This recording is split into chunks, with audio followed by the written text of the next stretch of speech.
Arrange ম্যারেজের বিয়ে। মা কি হয়েছে বৌমা? বলছি আজকে দুপুরবেলাতে কি রান্না করবো একটু বলে দিন না।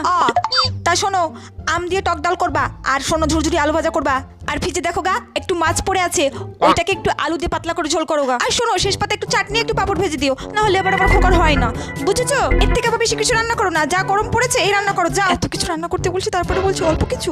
কিছু কইলে নাকি বৌমা? না মা, আমি কিছু বলিনি, আমি সব রান্না করে দেবো। যাও, বেলা গড়ায় গেছে, আমি আবার ভাত খামু। লাভ ম্যারেজের বিয়ে। কি গো বৌমা, রান্না বান্না সব শিখে তুলে দিয়ে তুমি এখানে বসে বসে মোবাইল টিপছ? বেলা গিয়ে তো সন্ধ্যা হতে চললো, কখন রান্না হবে? মা আমি বাইরে থেকে খাবার অর্ডার করে দিয়েছি, রান্না বান্না কিছু করতে হবে না। আমিও তো বাইরে রান্না খেতে পারি না, ঘরে রান্না করো। হ্যাঁ ঠিক আছে মা, আপনাকে খেতে হবে না, আপনাকে আমি জোরও করবো না। আমার জন্য, বাবার জন্য, ওর জন্য, তিনজনের জন্য বিরিয়ানি অর্ডার করে দিয়েছি, আমরা ওটা খেয়ে নেবো, আর আপনি একটু আলু সিদ্ধ ভাত করে খেয়ে নিন। না না বৌমাকে আর কিছু খাওয়া যাবে না, তাহলে আমার বিরিয়ানিটাই হাতছাড়া হয়ে যাবে। বৌমা আমি তো এমনি কইতেছিলাম, বিরিয়ানি তোমার প্রিয় খাবার, আমার জন্য এক প্লেট আনো। হ্যাঁ যে রান্না করতে বলেছি অমনি বিরিয়ানি ওনার প্রিয় খাবার হয়ে গেছে, আজকে মজা করে বিরিয়ানি খাবো।